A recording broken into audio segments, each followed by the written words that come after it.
how to select route by work on maps.me. Hello everyone, welcome to another tutorial. In this video I'm going to show you how you can select route by work on maps.me. So how do you do this? The first step is to log in into your maps.me account, then move to the bottom part of the screen and click on the search icon in order for you to select your destination. So you can go ahead to search out destination where you are heading to, because maps.me will automatically choose your current location as your starting point. So you have to select the destination. So I'm just going to use the formal destination that I selected on this app. Then select route to.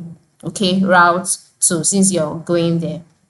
So by selecting route to, a list of options will be displayed, a list of travel and route options will be displayed. Then you have the car, you have the walk, you have the tricycle, you have the bus. So just go ahead to select the walk, and then the number of time, number of hours, and the number of minutes that it will take you to walk there would be displayed. Just wait for it to load, and then you would be able to see the walk option, the amount of time to take you by making use of the walk option.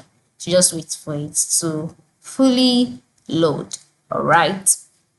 So once that's loaded, you can now see it here. So once you've seen it, click on start, and then the navigation would start, and then all you need to do is to follow the direction that the app would be providing. Follow the guidance and you will get your destination safely. So this is how you can select routes by work on maps.me. Thank you for watching and have a very good day.